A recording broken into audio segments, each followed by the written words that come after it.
De vous retrouver, mesdames et messieurs, bienvenue dans cette nouvelle session d'information du Grand Journal de Molière Canal. Le Premier ministre Jean-Michel Samalou Condé a tant œuvré, le ministre de la Santé publique, Hygiène et Prévention, le docteur Jean-Jacques Mbongani, pour éradiquer ces phénomènes appelés communément Koulouna. La rentrée parlementaire de septembre a été effective. Nous suivre en ligne sur YouTube, Facebook et Twitter, sur meolis.net, le journal professionnel en RDC et en Afrique, le grand journal des Molières. 20h30, minuit juste, 8h et 12h30.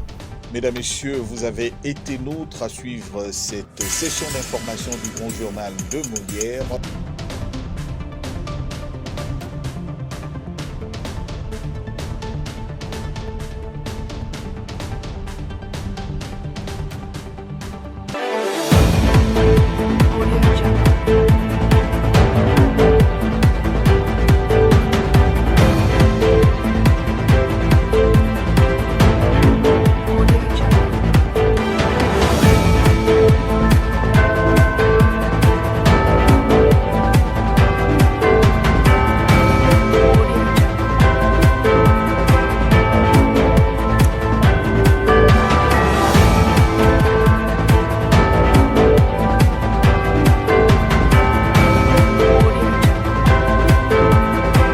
Le Grand Journal, nouvelle session d'information, c'est une affaire de professionnels par Le Grand. Mesdames, Messieurs, bienvenue dans cette nouvelle session d'information. Voici les principaux titres. Probable début de grève chez Congo Airways à partir de ce 15 octobre 2022 qui pourra avoir comme conséquence la suspension de différents vols. L'heure est grave à Kinshasa, capitale de la RDC, tout marche au rythme de l'insécurité. Le Souciat du quartier Congo, cimetière de Kitambo, a été saboté par une bande de Koulouna. Surtout pour les sommaires, le développement avec Roland Isso.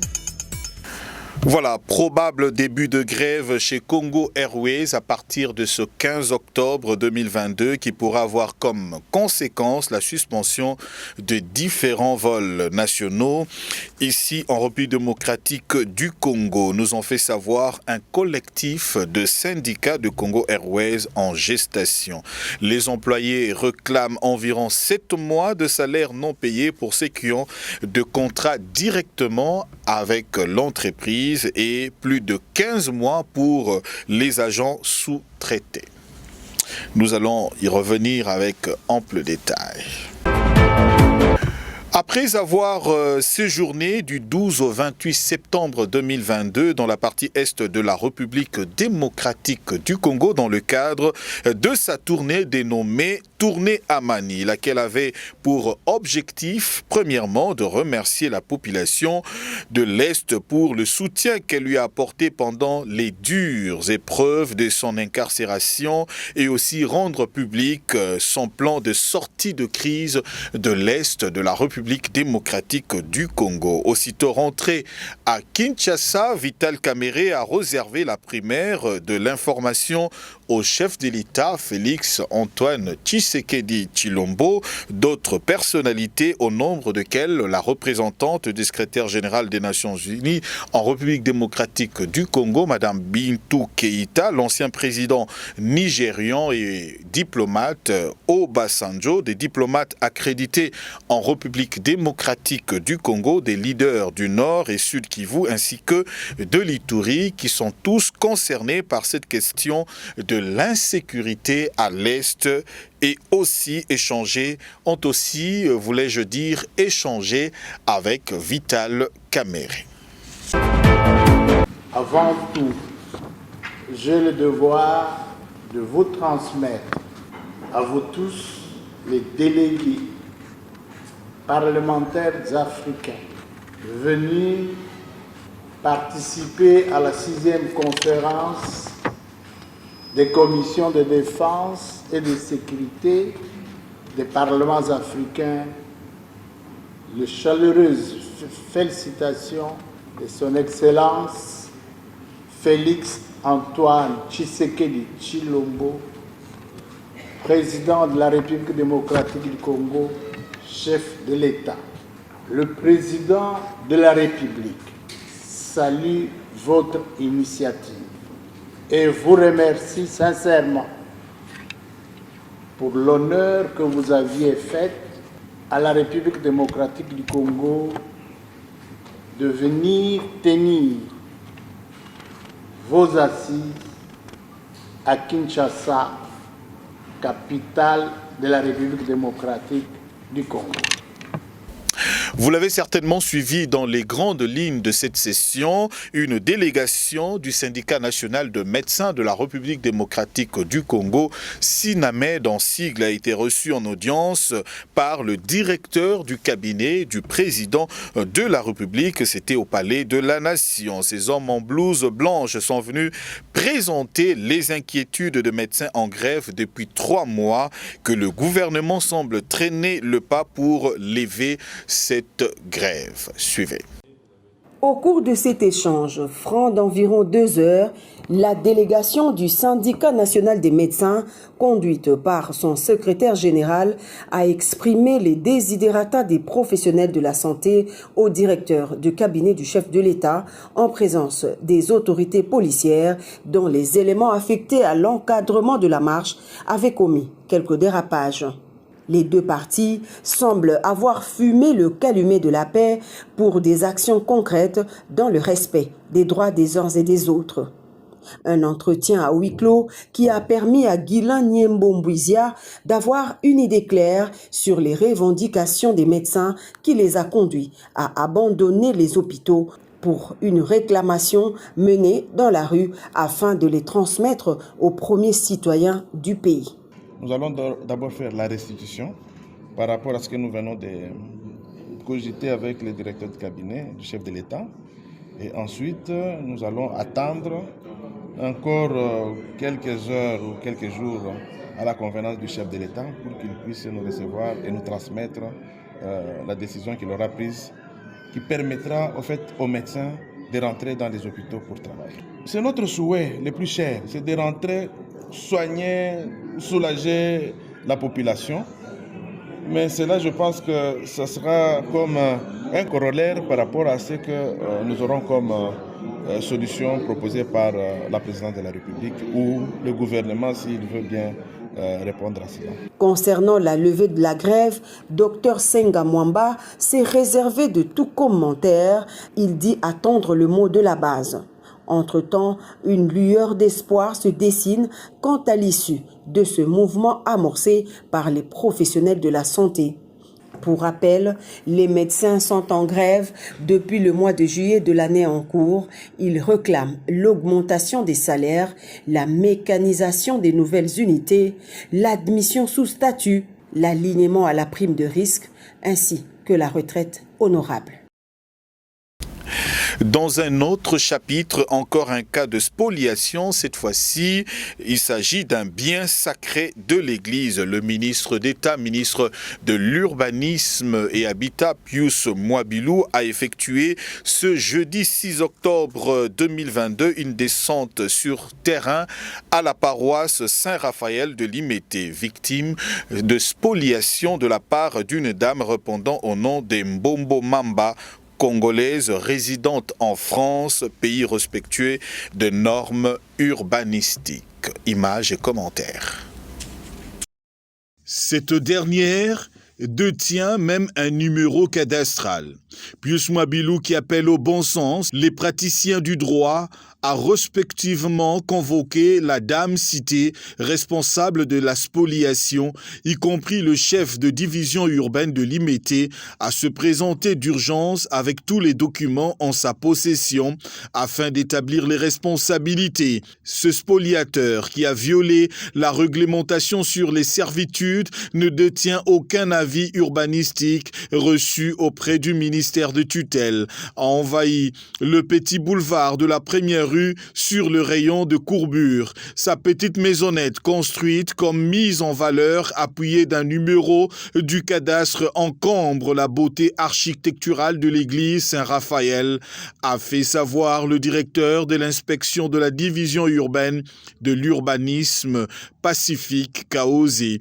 Le ministre de Ville, qui n'a pas toléré ce genre de comportement incivique dans son secteur, promet d'agir conséquemment face à ce cas de récidive et de violation flagrante. Le ministre Mwabilou, qui tient à matérialiser la vision du chef de l'État, Félix-Antoine Tshisekedi, dans ce secteur, et déclare qu'il ne reculera pas en dépit d'une vague de pression qui tente d'obstruer ses actions. À ce stade, je vais demander seulement une chose à cette dame, qu'elle se présente chez nous au cabinet avec tous les dossiers, tous les documents qui lui ont été donnés pour pouvoir faire ce qu'elle a fait là. Parce que ça, c'est inimaginable. Quelqu'un qui prétend vivre en France, comme je viens de voir là, sur les papiers, on ne peut pas construire sur les servitudes sans l'autorisation du ministère de l'Urbanisme. Mesdames, Messieurs, dossier de la rédaction dans cette session d'information. Montez, il en restera toujours quelque chose. La politique est une forêt dense. Une fois déboisée, le vrai visage apparaît. C'est le cas de nos politiciens qui, nombreux à bout de souffle, se rabattent auprès du petit peuple pour trouver refuge. Olivier Kamitatou, dans sa sortie médiatique, ne souffle ni le chaud ni le froid et crache sur l'union sacrée qui les a tous portés jusqu'à ces jours. Pourquoi cette attitude? La réponse dans ce dossier de la rédaction signé Jean-Pierre Moy. Les langues commencent à se dénuer à l'approche des élections générales prévues en 2023 en République démocratique du Congo.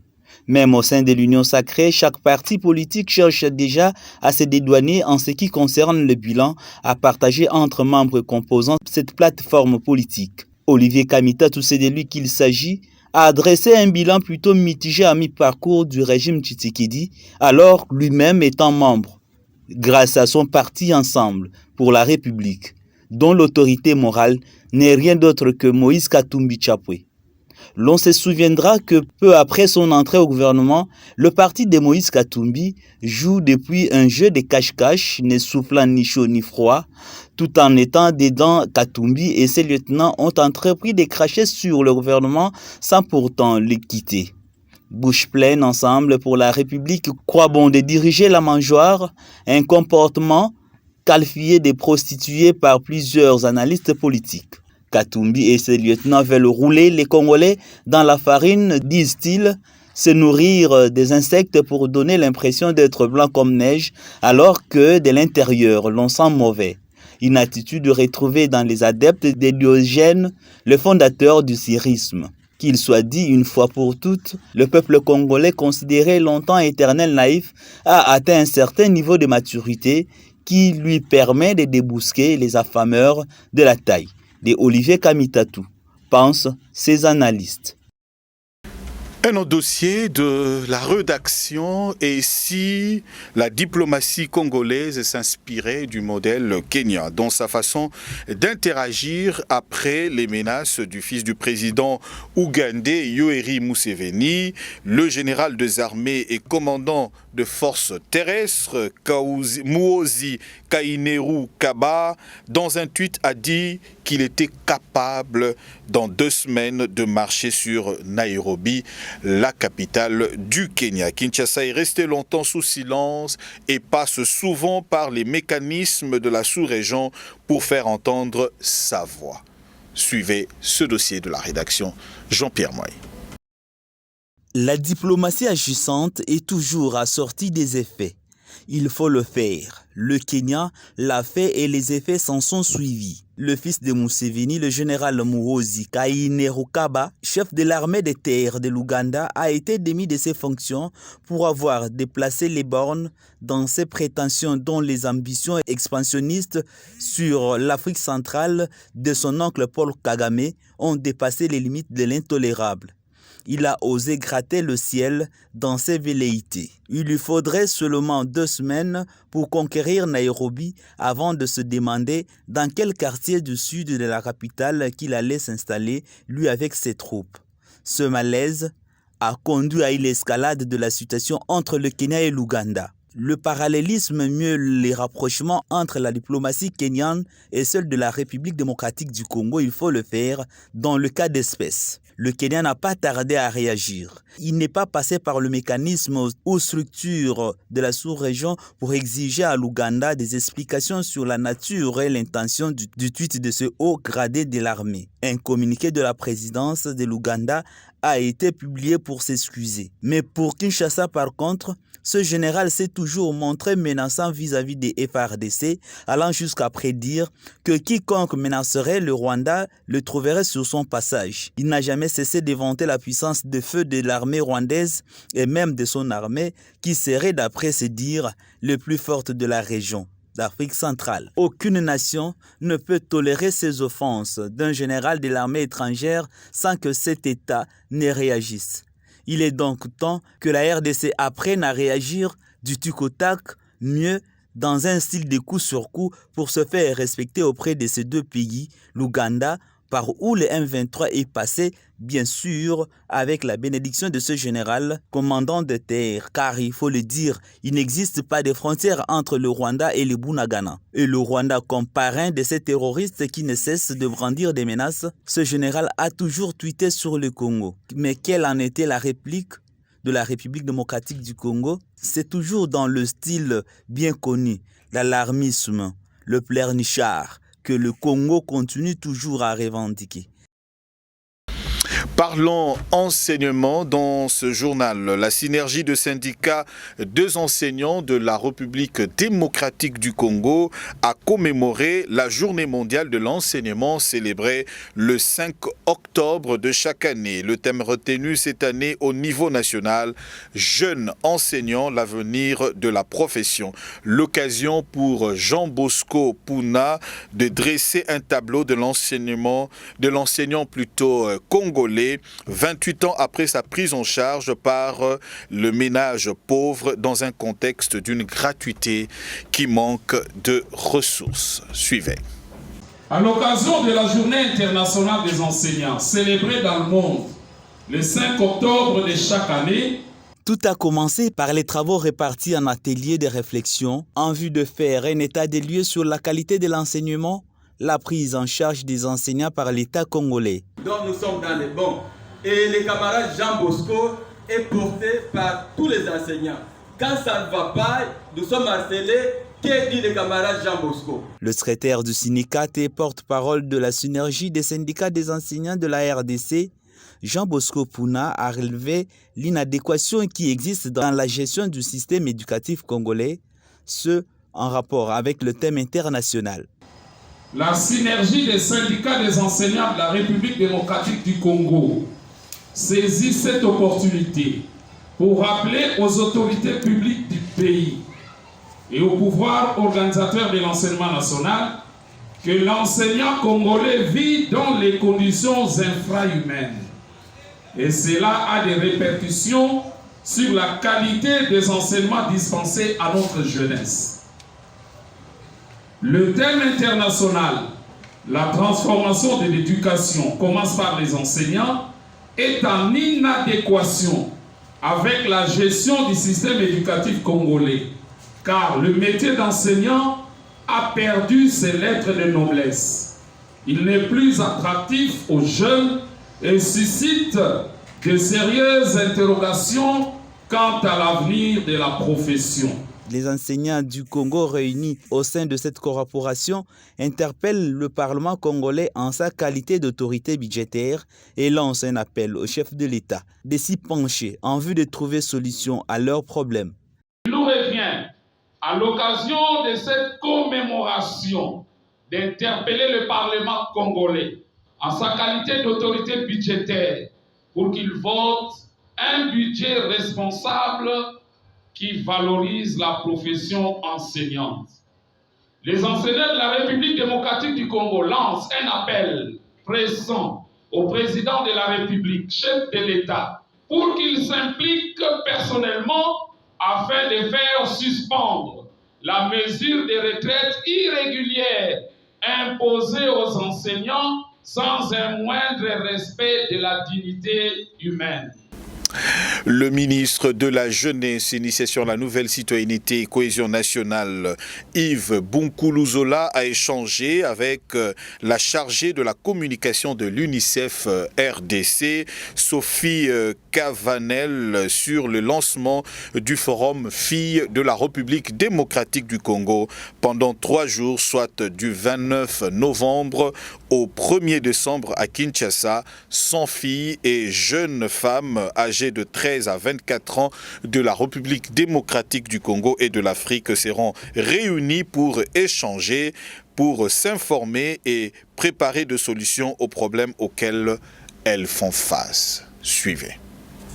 UNICEF RDC veut lancer UPOR Filles, qui est une plateforme ciblant spécifiquement les filles âgées de 13 à 24 ans, les encourageant ainsi à devenir les actrices du changement dans la société. Cette plateforme vise à permettre aux filles de développer leurs compétences, leurs connaissances et leurs réseaux pour qu'elles se permettent de naviguer à travers le défi de la vie de jeunes adultes.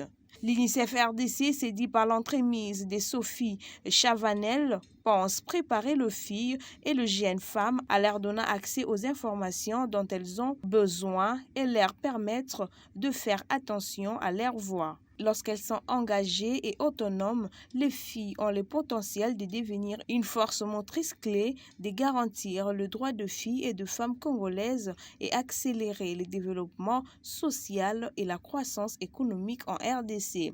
Cette activité va permettre aux décideurs de renouveler leurs engagements en tant que partie prenante à investir davantage dans les filles. UNICEF RDC va profiter de cette occasion pour faire sa toute première projection d'une mini-série de fiction vaillante qui a été réalisée dans le cadre de la campagne 16 jours d'activisme contre les violences basées sur le genre. Cette mini-série a pour objectif montrer que le jeune, en particulier les filles, peut faire partie de la solution quand on leur donne le moyen d'agir. Encourager les discussions innovantes à travers la conversation sur le mariage des enfants en Afrique. Yves Bunkulu a promis de faire les suivis afin que les responsables au niveau du gouvernement, entre autres le ministère de la Santé, du Genre, Famille et Enfants, le ministère des Affaires sociales, travaillent ensemble avec des autorités locales, les représentants des organismes de jeunes pour participer à ces forums. Parlons insécurité à présent. L'heure est grave à Kinshasa, capitale de la République démocratique du Congo. Tout marche au rythme de l'insécurité dans plusieurs quartiers de la ville de Kinshasa. Au quartier Congo, ex-quartier Zaïre, aux encablures de Kanluka dans la commune de Ngaliema, le sous-siat de cette contrée a été saboté par une bande de Kuluna qui ont bouclé qui ont plutôt brûlé tous les documents administratifs et quelques motos des particuliers, car il faut le dire, le sous-siat se sont transformés en parking. Les policiers y veillent en lieu et place d'assumer la sécurité de citoyens. Suivez.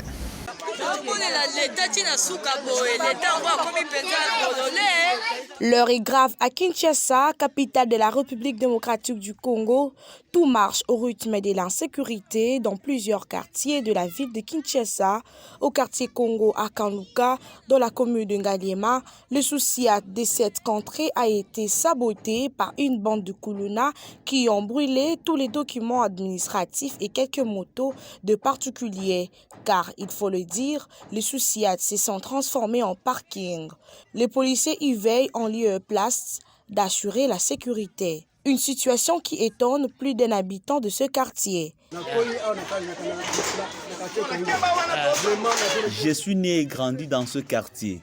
Nous ne vivons pas en paix, même la police est censée sécuriser manque la force pour neutraliser ces Koulouna. Trop, c'est trop. Il y a longtemps qu'on a plaidé auprès des autorités de renforcer les policiers dans ce quartier, mais l'autorité urbaine fait les sourds d'oreilles. La même quiétude de la population est partagée par un agent de la police de Soussiat qui dénonce la négligence des autorités urbaines en vue de renforcer et d'équiper la police qui devrait faire face à ces bandes de gangs.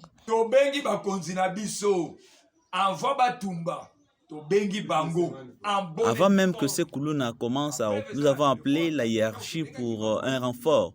Nous avons sollicité ces renforts, mais au finish, rien ne s'est fait.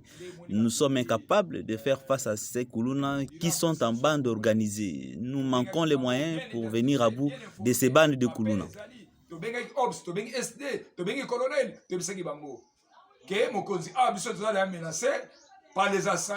Il faut signaler que ce désastre est causé par des fugitifs qui viennent à peine de la prison. Il y a un conflit entre deux groupes de Koulouna au quartier Congo et de Kanlouka.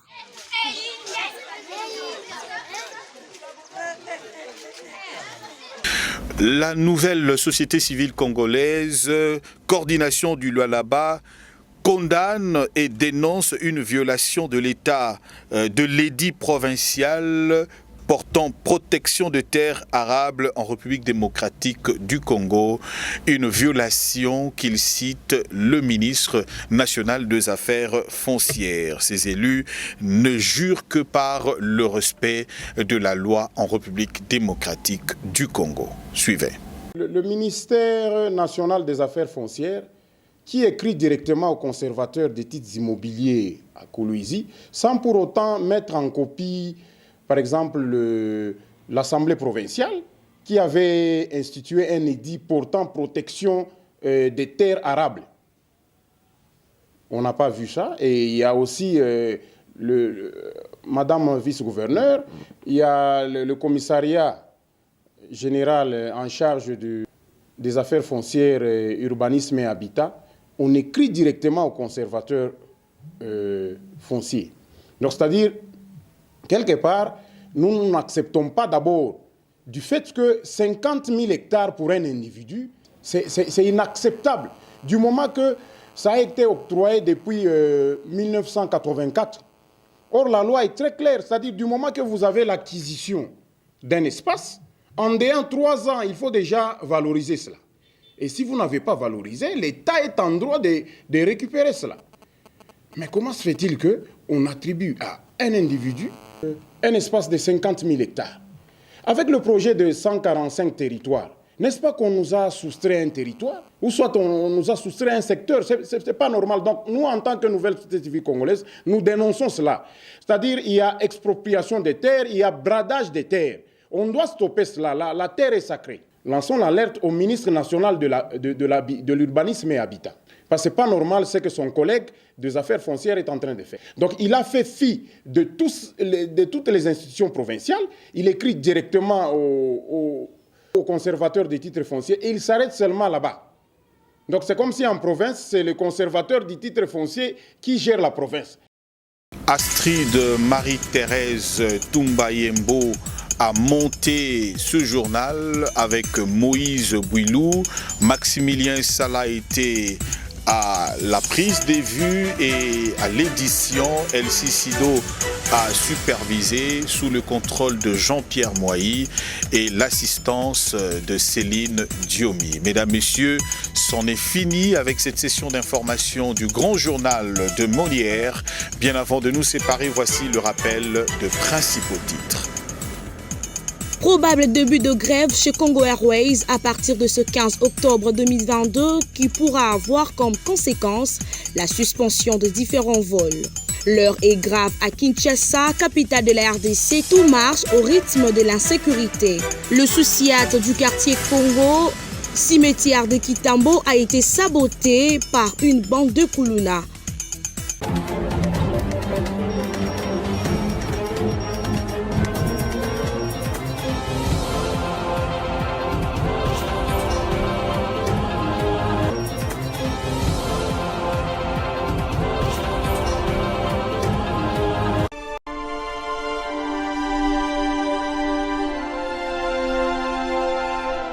je suis clairvoyant.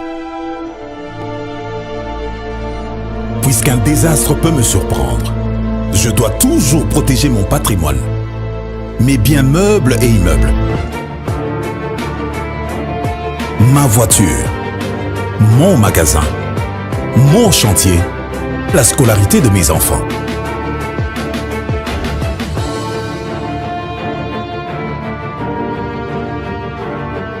Heureusement, la SONAS a démontré sa capacité à couvrir les risques et à prendre correctement en charge l'assuré, ainsi que toutes les victimes en cas de sinistre. SONAS, symbole national des assurances. Société à Banamboka. SONAS, leader des assurances en République démocratique du Congo.